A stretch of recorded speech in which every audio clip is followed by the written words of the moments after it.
Having worked in this game of celebrity a long time, as I've often said to you, it always makes me smile, particularly when you consider the likes of new celebrity, And when you consider that Prince Harry is a new celebrity, there's no two ways about it. Yes, he's used to crowds, he's used to adoration, he's used to people looking at him, all that sort of stuff.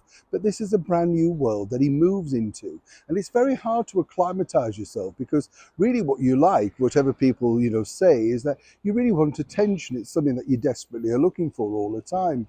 It reminds me of a recent interview that Dame Joan Collins said when they were talking about actors and things, and they said, who's the most pretentious sort of actor, who's the most difficult? And she said, oh, Ben Kingsley, I don't mind saying that. And the interviewer said, oh, why? He always insists on being called Sir Ben. Well, it's an honour, isn't it, to become a Sir or a Dame. But let me remind Dame Joan Collins that I too was chastised by Dame Joan Collins for not referring to her as Dame Joan Collins. So you get the picture. One rule for Dame, one rule for Sir Ben Kingsley. Fascinating stuff, I'm sure you'll agree.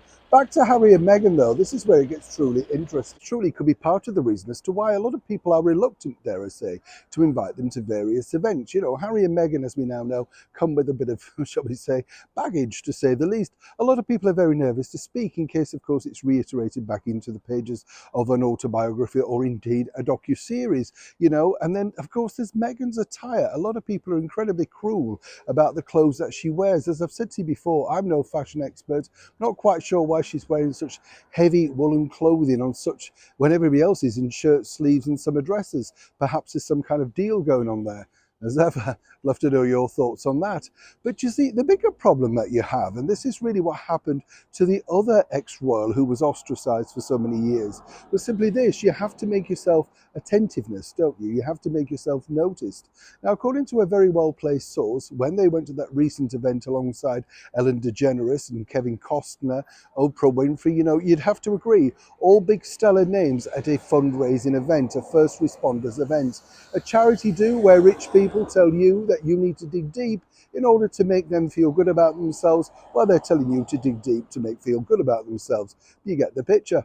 According to a very well-placed source, though, this was the strange request that they received from Harry and Meghan, because their security team would have liked to have checked this out the day before Harry and Meghan arrived. That's right, right? So you can see where it's at, an oceanside place. I mean, not really that problematic, and particularly when you have all of those people around you already security provided. Now, not only that, and again, we have to say allegedly, Harry and Meghan turn up with their security, who are by their side throughout. Now, yes, there's a smattering of normals, as we like to say, normal people, you and I, but we're not there. We're all being vetted, we've all been checked before we go in, and they're happily mingling with the rest of the people. This really made a lot of people smirk in the crowd, not alongside the fact that when that particular lady who had the microphone went up towards the stage, and Meghan automatically assumed, ready as ever, that she was going to be offered to give one of her numerous speeches. Well, the bottom line really was that's where now William Morris Endeavour Agency have got a problem, because they are, shall we say, to put it politely, difficult to deal with. And really, who needs security at an event like that?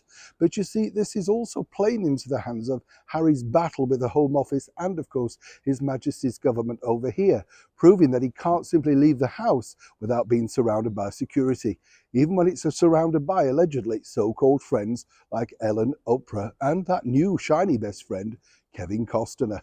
It is truly a developing story. Neil Sean in the very heart of London.